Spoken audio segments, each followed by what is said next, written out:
All right, Dailies today is back right here on 99.3 Nigeria Info. Today being Tuesday, the 21st of May 2021. My name is Kofi Bartels. And I'm Jimi. Disu. Good morning. All right, Uncle Jimmy, good morning to you. Good to have you back.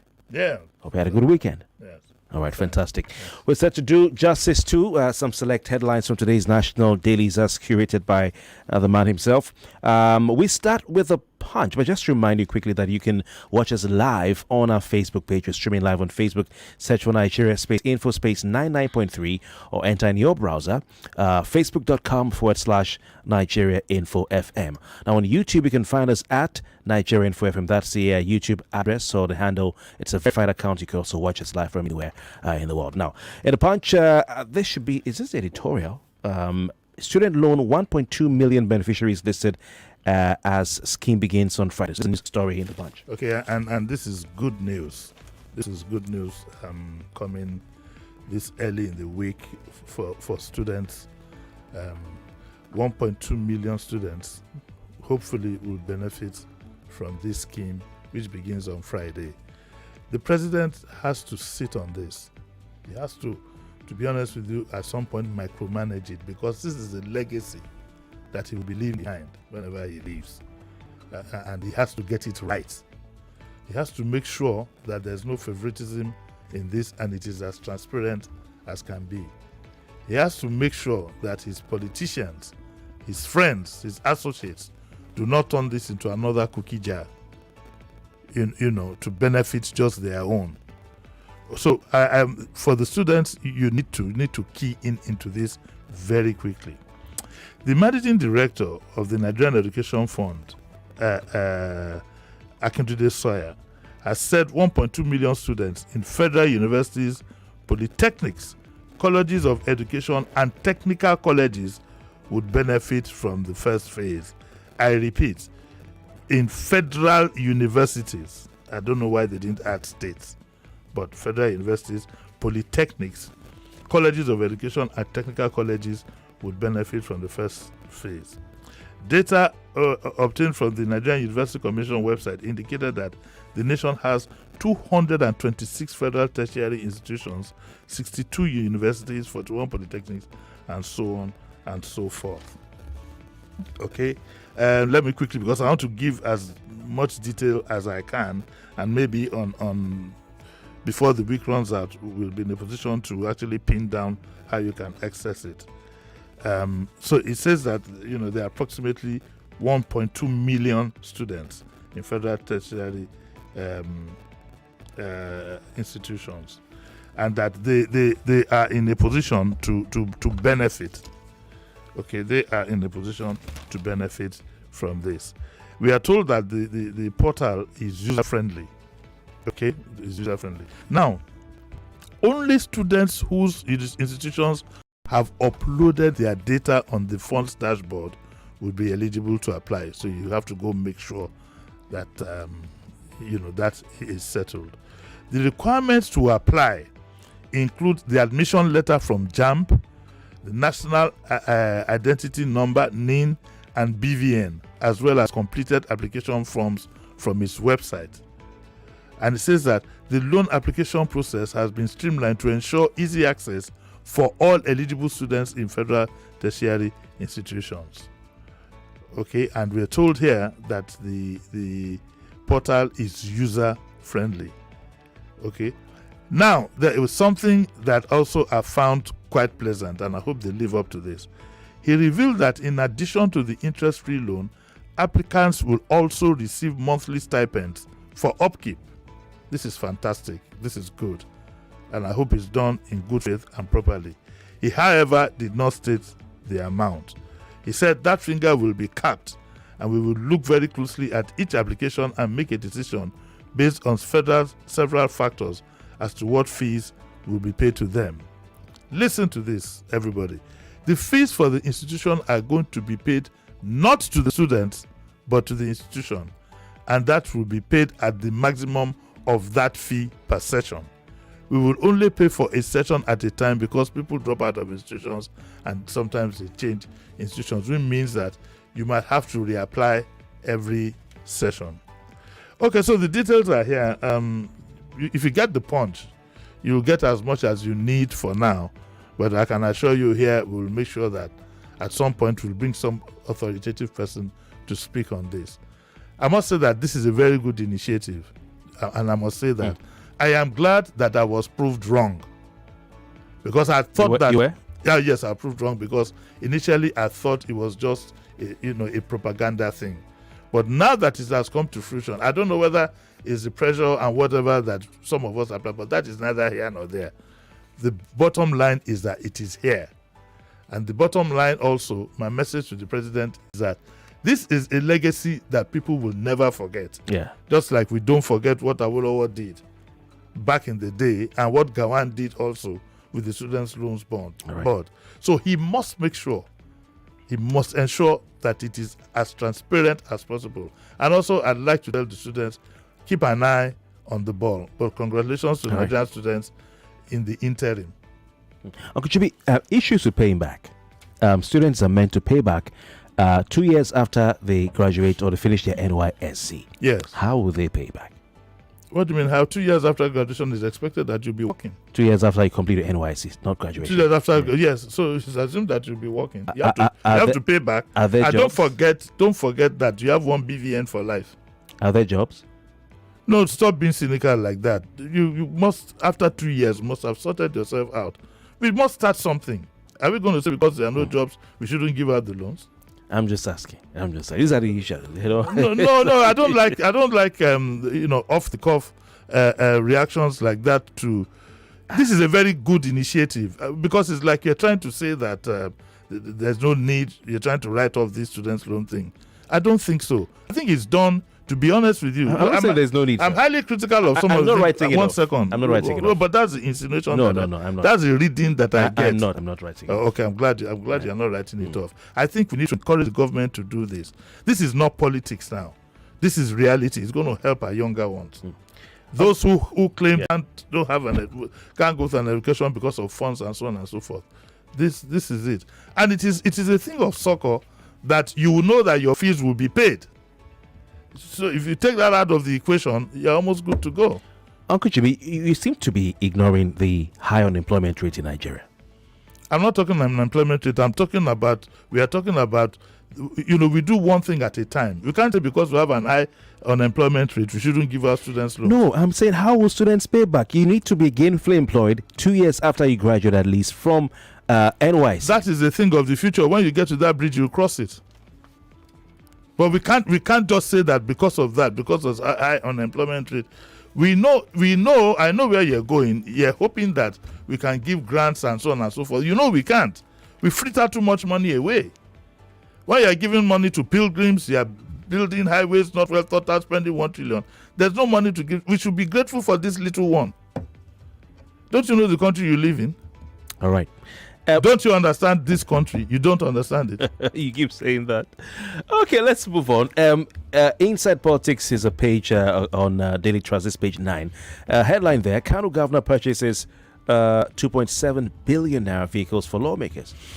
Kano governor purchases 2.7 billion naira this is part of what we were just discussing. Why I marked out this story is because in recent times, understandably so, we always point fingers at the APC. Even when we talk about National Assembly buying vehicles and so on and so forth, at the back of our minds, we think the whole place is occupied by only APC people. But no, even Labour itself is shop inside. Now, this is a government of the NNPP, dominated by NNPP. And it says that they bought 2.7 billion worth of exotic vehicles. That's how it's described here. Of exotic vehicles from no, let me even read the story. Reactions have continued to trail the gifts of 2.7 billion worth of exotic vehicles from Kano State Governor to members of the State House of Assembly. Now, it's a dash. A dash. It's a gift. Dash. Thank you. Oh my God. Daily Trust gathered that some of the 40 members of the State Assembly have already taken delivery of the SUVs, valued at 68 million naira each. The Kano Assembly is made up of 25 members from NNPP and 14 from APC. Okay, the gift is coming barely 2 months after a similar gesture from Kebbi State Governor. So you can see that this disease has afflicted all our politicians, as it were. So what do you look forward to? When you say you want to change things around and so on and so forth, who are the politicians now that you are going to elect in office where their head go correct? Because this habit of throwing money away just to gain power, I don't know who's going to curb it. You give money to select people going on their own to pilgrimage. You give money you buy vehicles for obas. You do this and that as gifts. We keep eyeing politics. We should be eyeing people and their welfare. You know, so the situation looks very dire. So when you're thinking of, okay, so what are we going to do in 2027? You now see, this is NMPP, Kwakwanso's party, that you think probably would have a different disposition to all this. It's same of same. So how many are they, the lawmakers? The lawmakers, 25. Wow. Okay, in the case of Kanu, the governor's spokesperson could not be reached to comment on the rationale behind the gifts. You know, the governor... and so to justify what it is, look at, you see politics, see they think they are fooling some people. Oh, the governor, having considered the economic situation, directed that the contractor be made to understand that we needed to spread the payment over a period. That has been factored into the cost of the vehicle. Maybe the worth of the vehicle itself is about 40 million. That's 108. Maybe the 28 million is to take care of the spread. That's 108 million per lawmaker. No. It says here that it says the SUVs are valued at 68 million. But if there are 25 lawmakers and the total amount is 2.7 billion, that's 108 million per person. You know, what we can say, this is our country. Kofi will kill me. Okay, it's sad though. There are some people who are not members of the State House of Assembly that must chop in this thing now. So what they do is they round up the total sum. Everybody gets his vehicle. There are some very important people, some very important politicians, vagabonds in power, who must chop inside.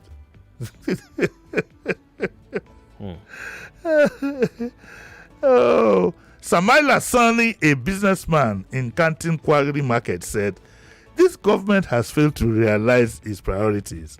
Spending such an amount is unnecessary at a time when people are crying over inadequate potable water supply in the state. The government chose to buy expensive cars for people who are not poor." This development, another person says, this development is unnecessary as far as I'm concerned. They should be using the vehicles their predecessors left. The question is, did their predecessors leave any vehicle? I don't think so. Oh yeah, let's go. Uncle Jimmy, it's really sad. So the APC, who is saying the governor is bad and they're against the NNPP government, they're fighting themselves. They've all accepted these vehicles. They're not complaining about it. No, they never will. Well, if you had a Labour Party, whatever, they too are accepting what is happening at so it's same of same as far as I'm concerned. My God. So the question is, who do we depend on now to change this country? Because it is not sustainable anymore. It's not sustainable. If you keep doing this, giving this one, as they've given the Muslims their own, very soon Jerusalem pilgrims will be adding for them. Maybe it's time for me to even file in and say I want to go for yes. Uncle Jimmy, my new title is Pilgrim Kofi. Oh, get out Because you know they're giving them drugs, medications as well. Yes, free. apart from the you know, it is a pity, and that's what this Punch editorial talks about. It is a pity that our leaders just keep their eyes on keeping themselves in power. Ditto their supporters, keeping themselves in power at any cost. At any cost. And they can be ruthless and brutal. At any cost. It's sad. I thought about it over the weekend when I saw some silly article flying around, badly written, and I just laughed at myself that, look, these are not the issues we are talking about. The issues we are talking about is how do we get our people out of poverty? The net is too wide. They have all kinds of tactics. They divide, they do tell lies, do all kinds of things just so that they can stay close to the cookie jar. But we must be resolute. And it's time for me to appeal to my some warriors on Twitter. Don't be diverted. Jimi Disu is not the problem of this country, I can assure you. You know where the problem is. And put your mind, I appreciate what you're doing, but put your mind, let us discuss issues that will help us get some salvation. And not necessarily whether Jimi Disu was caught with a toad or whether he was this or that. I'm just doing my job here to comment on things. And I do it with the best of my ability and the best of conscience. What is at the back of my mind and a lot of my colleagues is how can we make this country better? We've seen a good Nigeria. These students' loan things that you're talking about now, when we had it back in the day, some of us didn't even bother to ask. I never took a loan or bursary. I didn't have to. My parents were not rich, but even on my own, you know, so I could give you a quick example. I would do a vac job of 80 naira per month. The school fees for University of Lagos was 9 naira 10 kobo. Did I need to go to my dad for that? And there was always a vac job. It's a vacation job. Yes. The hostel was 90 naira. I mean, so when we have seen this kind of Nigeria before, it hurts for us to see what is happening to younger people, yet they don't appreciate it. And they'll be attacking you as if you're the problem of the country. I'm not. And like I said, leave them. Those who are attacking, let them go on. But I urge my own people, ignore them. Okay. Let us keep talking about how to get this country properly run. Uncle Jimi, let's look at the editorial in the Punch. Tinubu's misguided 90 billion Hajj subsidy. Oh yes, definitely is misguided. And there's nothing more to be said about this. Any rational person knows that this is completely unacceptable. And so the editorial, he hits him hard on this. And this is what the Punch says. The Punch says that the subsidy reflects the government's gross insensitivity to the prevailing mass hunger, rising poverty, and wanton underdevelopment afflicting the different sectors in the country. The well-respected Atedo Peterside, one of the few people that I respect in Nigeria, he made a very valid point. It's only a rich person that can aspire to even go on pilgrimage in these current times. So you are subsidizing the rich at the expense of the poor. And then you now have the poor supporting the rich in this kind of enterprise. It's amazing. With free drugs. Most of these pilgrims, most of them that will be entitled to this subsidy, take it or leave it. Most of them will be politicians of the ruling party. That's what it will be. Then they now throw the gauntlet to the little urchins running the streets in the social media to justify what has been. It's amazing. We can't continue to use our money to play politics. It's unacceptable. And they say that the Punch says that not only is the decision a brazen misplacement of priority, but the long-term implications are troubling. Setting the precedent for government-funded religious pilgrimages opens the door to similar demands from other religious groups, potentially leading to a slippery slope of sectarianism. Oh, why are you people stressing my Uncle Jimi like this? And division. If Kofi has said that word, the subsidy should temporarily relieves the financial burden on pilgrims, does not address underlying economic issues. Therefore, according to the Punch, they say Tinubu should stop playing to the gallery. Mr. President, is not about the next election. Leave a legacy in this one first. I'm glad with this students' initiative. Leave a legacy that you were there for the people. It's not about winning. It's not about winning. It is sad if we all think that mainly your thoughts are about winning the next election and the next election and the next election. I would rather, given all the years you've been involved in struggle for democracy, all the years you spent in the world, how God has been kind to you, what you need to pay back to the people is to give the legacy of a better life. At the very least, lay the foundation if you can't achieve it in the first 4 years. Uncle Jimi, it's well, so you have to either be a delegate, be a politician, or be a pilgrim to get government attention. Get free medication, get free, in some states I hear they haven't paid for their tour. They visit some special sites and all that. I think Lagos State, you see, look at the kind of thing that is happening, Kofi. The federal government subsidizes and Lagos State government now subsidizes on the back end. No, National Primary Healthcare Development Agency says we are giving them free drugs. I don't know. It's very, very unfortunate. This level of insensitivity is very, very dangerous. It's very, very dangerous, because if you think that because people are not reacting now, you never know what it is brewing. These are the things that always continue to divide us, because when it's time for the Jerusalem pilgrims to go, let us see what the government will do. Okay, and we can't continue like that. I want to sign up. At least make me to enjoy government now. Small. All right. Anyway, so we'll go together. Health-wise, the health pages of the Punch. Interesting stories there. Okay, this is our usual health page, and I have to race through this very quickly. The FMC Abeokuta, they claim innocence as family alleges complicity in son's death. Young nurses decry bullying, ill treatment in health facilities nationwide. Young nurses. Okay. Now, this one you need to listen to because it concerns you. Don't use antibiotics without prescription. Physicians counsel pregnant women. But I will just add something. Don't use antibiotics unless it is prescribed. Generally, whether you are pregnant or not. Because sometimes, out of ignorance, the antibiotics you are using might not be tuned to curing that kind of infection that you have. So at the very least, if you approach a pharmacist, at the very least, assuming that going to a doctor would lead this and that, the pharmacist, I hope, will be sensible enough to ask you to do a test. But we need to be very, very careful with the use of antibiotics. Very, very careful. Okay, so, this one too is very frightening. Study links low testosterone in aging men to cardiovascular disease deaths. Okay, and it says that that old age-induced testosterone deficiency has an unfavorable effect on men's cardiovascular health, noting that it can be considered a risk factor for heart-related diseases.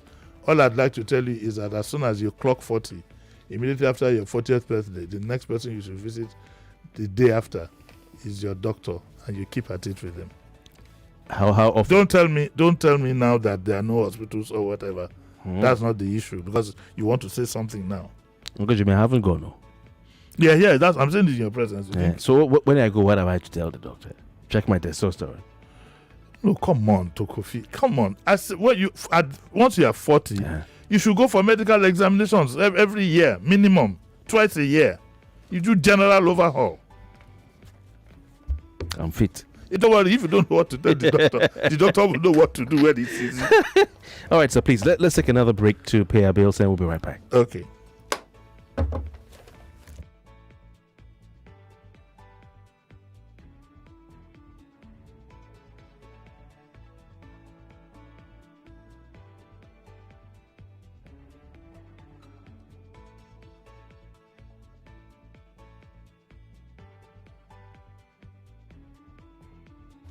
Okay, we're still here. We stay with the news pages of Vanguard on Tuesday. POS, anger, frustration over high cost of cash withdrawals. The riders to that. Operators gradually take over banks' ATM functions. Customers lament sad experiences in states. Banks sell cash to us. Delta POS operator. I pay 14 naira to access 10,000 naira. Bauchi POS operator. I tip bank officials 2,000 naira to withdraw 100,000 naira from ATM. Sir. Okay, this is a very nice story that the Vanguard has done, and it's spread over 2 pages. So what I will say is this: I would deal with this at 9 o'clock on Thursday. I'll use this as my resource material. We'll talk about the anger and frustration over the high cost of cash withdrawals. Apparently, there's also a racket that is being suspected that some, not the banks, but some staff in the banks, ironically, they seem to be united, are pushing people more to use POS than the ATMs in the banks, because the story has various riders. and I can't finish it in less than 3-4 minutes. So what we'll do is that we'll make it a resource material on Thursday. So be ready to contribute to tell us your experience, and we will call the attention of the banks and also the authorities to listen in on Thursday, so that you can get a sense of the agony that people are going through. All right. Very sad. Very sad. Yes, indeed. On page 18 of the Vanguard, you have the commentary of the paper, Pay TV Providers and Nigerian Consumers. What's that talking about? It's talking about multi-choice. Oh. And again, there's no time for me to go that much, but what this is what the Vanguard concludes. It should be borne in mind that multi-choice, just like other corporate entities, are operating in a hostile economic environment, and it has to survive. It is also a victim of the same inflationary costs which have driven many rooted multinationals out of Nigeria. It is very unhealthy to reduce the situation to the politics of suspicion and crisis of confidence, if not xenophobia, that frequently brews between Nigerians and South African companies. This undue hostility is unhelpful because multi-choice is beneficial to our economy, with thousands of Nigerians on its payroll directly and indirectly. However, the company should also appreciate the wide patronage it enjoys in Nigeria by moderating its tariff increases rather than its frequent exponential hikes. It should seriously consider the suggestion by Actis of the pay-as-you-go option to enable subscribers adjust their costs to the sizes of their pockets. Multi-choice DSTV is not a monopoly. I've always said that. There are other service providers in the industry. It is a free market of willing buyers and sellers. Consumers are free to exercise their choice. Government must moderate. My children take some lessons online. This is how our days used to go. Dad! Daddy, my screen is frozen! Dad! Dad this, Dad that.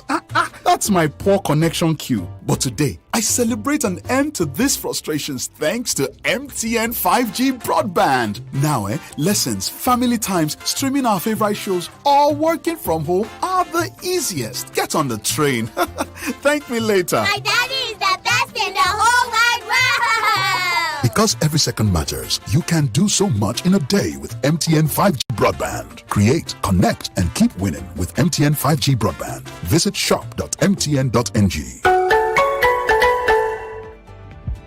Is your heart racing because your MTN line is blocked? You can't make calls. You can't receive calls. Not even text messages. Nothing at all? What about bank alerts? All these happened because you haven't linked your NIN to your MTN line. Unblock your MTN line today by linking it to your NIN. Rush to any nearby MTN store or agent. If you don't have your NIN yet, no problem. Simply go to any nearby NIMC office to get your NIN. MTN.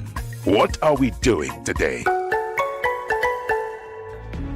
All right, sorry for that interruption, but Uncle JD, it's been great having you this morning, and of course, we're looking forward to 9 o'clock. Yes, 9 o'clock. Yes. What do we have today?